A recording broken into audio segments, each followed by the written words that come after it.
I'm open. I'm very open to walk through that forbidden door. In fact, I'm ready to kick that thing down and come running full speed through it. Hello, everybody, and welcome back to SEScoops YouTube channel. I'm Samira, and today I'm joined by the judge, Nduka. How are you doing today? I'm doing great. How are you doing? I'm doing good. It's been pouring here all day, but making the most out of it. You've been killing it now. You've been killing it. Oh, thank you so much. I really appreciate it. You've been killing it, like on MLW. You're doing it, man. Thank you. Thank you. I'm trying and I'm having fun. They call me Tiger Woods out here because I'm teeing off.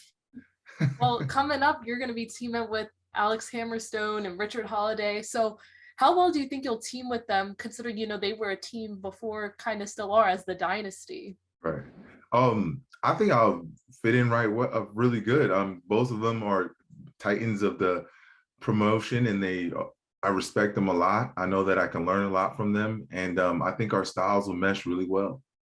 So you're also going to be having a mystery partner that we're not sure of. Do you have any specific person that you were hoping it to be? Somebody that can go. I don't have anybody specifically, but I'd love to have another hoss in there just to, regulate.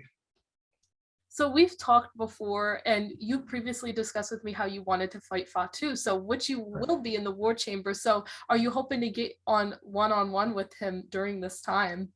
Oh yeah, I would definitely love to stand toe-to-toe with Fatou and Mads Kruger. Both of them have been running the shop, running reckless, disrupting matches. Contra's been running wild for a while now, and I think it's time that the equalizer shows up and shows out. How did you feel about Alex Hammerstone beating Fatou? I thought it was an amazing moment for him, well deserved. He had those two titles up, but I couldn't help to think, my boy, you don't need two. You know what I'm saying? One of those would look great around my waist. But yeah, big props to my boy Hammer. Hammer's doing his thing, and we're teamed up this week, and I'm looking forward to it. So you also told me before, you've came to MLW to shock the world, and have you feel like you've been doing that since you came here? Absolutely. November 6th, I'm in one of the biggest matches of the year, biggest matches of MLW, and I will be turning heads. It's just a great opportunity to showcase exactly what I can do. This is one of my first cage match, and I'm just excited about it. I've been watching cage matches all week, been doing my homework, and I'm just excited to show up and show out. And like I said, keep shocking the world, because it's one thing to be a one and done, but it's another thing to be consistent. Is there anything specific you're doing to help train for the War Chamber match? Oh yeah, I train all the time, twice a day. I'm training at Devon's Academy. Big shout out to Devon, always looking out. He's been helping me fine tune with the little things. Amazing coach, amazing mentor. I've switched up my training style at the gym. I'm doing a lot of high intensity interval training with a lot of explosive movements, because I plan to throw some people around in that chamber. And I'm just keeping my cardio up, and just been watching a lot of wrestling and working a lot with some vetted guys in the ring. Now, speaking of training, we saw that you trained with Jade Cargill, and can you tell me more about your friendship? Because I saw that you guys went to the same college and you got into the business at the same day. That's so cool. Yeah. So Jade and I, we both went to college together. And ironically, we knew of each other, but we didn't know each other in college. She played basketball and I played football. We actually got close when we got in the industry the same day. We had our tryout at the WWE at the PC. And she was literally right behind me in line. We started chopping it up. And ever since then, we've just been really good friends. And we train whenever we get a chance. And so they were in Orlando for the AEW Dynamite. So we got an opportunity to train. Oh, that's such a cool story then, like how you kind of like knew each other in college and then you guys were there together. That's awesome. Yeah. So what's it been like working in the locker room now? You had Alex Shelley come in as well as Bobby Fish. What was that like? It's awesome, because Alex Shelley, a lot of people don't know this, he was a coach at the PC for a little bit when I first got there. So I learned a lot from him. I would watch his classes. I wasn't necessarily in his classes, but I would be one of the guys that was the first one at the PC, last one to leave. So if he still had a class going, I'd go watch. Bobby Fish, he's obviously one of the leaders in the locker room. Him and I became buddies. I would ask him things, kind of just talk about life and just, the business in general. And so to see them at the MLW locker room was awesome. It was like pieces in the puzzle. These guys are leaders that bring a lot to the table. And it's always good to have that type of leadership in the locker room, people that have been there and done it, so that way you could bounce some ideas off of them. And another person that's been there and done it, we've seen Tajiri come. What's that been? Oh yeah, that was so Tajiri. That was dope. So I got to hang out with Tajiri. His merch table was you saw it, he was right next to mine at the show. So I was just talking to him and just kind of just amazed at his story, and just this guy, I've been watching him since I was a kid. So just to be able to be standing next to him and chop it up with him was so dope. And he's such a cool dude, very humble, he's just awesome all around. So one day maybe the judge and Tajiri could get lifted up in that ring. You know what I'm saying? Anything can happen in that squared circle. So can we see the judge wrestle anywhere else in 2022 possibly?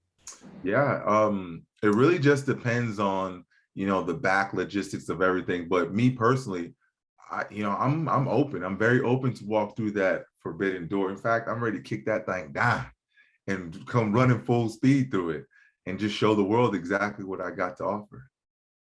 So I saw you tweet on Twitter the other day that you had to catch up on season 2 of You. I was wondering, did you get to season 3 yet? Have you started watching it at all?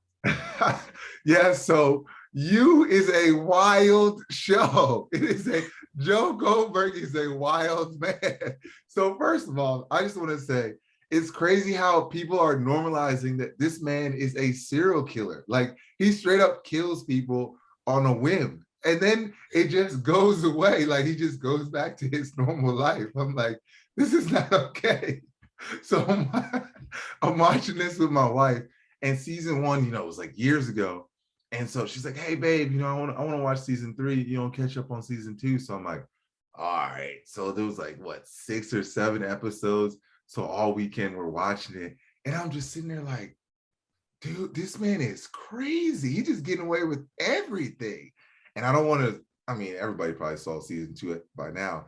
And then his girl now, she's a killer too. So now he feels even more justified to just be killing folks. You know what I mean? But anyway, yeah, it was by the time I finished watching all 7 or 8 episodes, I was like, all right, we need to rest. So we're gonna start watching season 3 tonight, and hopefully I'll be able to bounce off some things with you. But I don't know, it feels like they're trying to make my man a baby face. I don't know. I'm getting that vibe that Joe is no longer a heel. My man is a baby face. You're in for a very good season. I know I just watched the whole thing last week with my mom, and I was just like, what is going on? It's definitely interesting. I can tell you that. Okay. I'm with it. You're in for a good treat. I'm with it. So as we previously talked before in an interview before, we talked about cheesesteaks. Did you ever get the chance to try any? Oh yeah.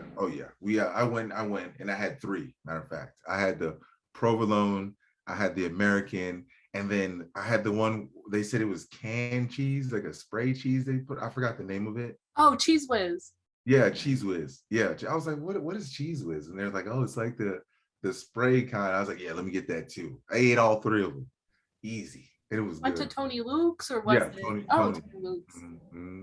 Yeah, it was That's awesome. the typical favorite of all the wrestlers. I usually hear Tony Luke's. Yeah, and that's the one because I know we talked about 2 and you told me to check one out, but I was just like, all right, guys, where's the cheese? The Philly steaks at? Which one should I go? And everybody said Tony Luke's, so I said, let's do it. So we're coming up on Halloween. Are you and your family gonna dress up at all? It's funny you said that. So we got a family costume, and we were gonna come as the Squid Game. I was gonna be the front man. My wife was gonna be the boys in the red with the X, and then my son was gonna be one of the numbered people. You guys could have been, Joe and Love and the baby. I had to throw that out there. It was perfect. But who would have my son been? Who would have he been? the baby, because remember she's Oh pregnant yeah, at the yeah, end of he is. the Yeah, they are pregnant. That's crazy. That is, but that it's a would have been girl. awesome. So as Halloween is approaching, are you guys looking forward to any Halloween, plans or any fall activities, even past October 31st? No, not right now. Honestly, my mind has just been on this chamber match. Just been training, getting some sessions with Devon at the academy and working with others. I really, honestly, today I looked at the date and I was like, damn, yo, it's the 26th. Like Halloween's around the corner, but I've been as a new father, I'm in dad mode all the time, making sure the little one's good, my wife's happy, and just been training. So my final question for you is, do you have a favorite Halloween candy? Oh, I have a favorite candy, period. Um, it's a tie between, and it's two extremes. I love Reese's, but I like the Reese's with the mini M&Ms inside of it. Those are fine. You know what? Here's one thing you should try. You should get the Reese's with the mini M&Ms inside of it and put it in the freezer for like 20 minutes. And then when you take it out, it tastes like cookies. Like it's like hard, but it's not too hard and it's brittle, and you can enjoy it. And then I also love Jolly Ranchers. I'm a big fan of chocolate peanut butter, so I definitely have to try Yeah, that. you definitely got to try that. EJ, thank you so much for coming on with me today. Can you tell everybody where they can find you on social media? Absolutely. First of all, let me just say thank you for having me. You are always killing it. I love seeing your channel grow. You guys can follow me on my channel, EJ Nduka on YouTube. I'm also on Instagram at EJ underscore. My Twitter is at EJ the Judge. And also we got the new merch out. Check it out. The Anti-Judge Judge Club. Check it out. The link is in my bio on all platforms. I appreciate all the support. And I also want to say thank you so much to Philly. Your energy is amazing. You guys have treated me with nothing but love since my debut. I'm looking forward to being back November 6th for the War Chamber match. And make sure you guys check out next week on MLW Fusion Alpha on YouTube and beIN Sports, the 12-man elimination survivor match. Your boy's in it. Come check out, support, and I thank you all. So everything will be linked in the description below. Again, EJ, thank you so much for joining us today. Thank you so much.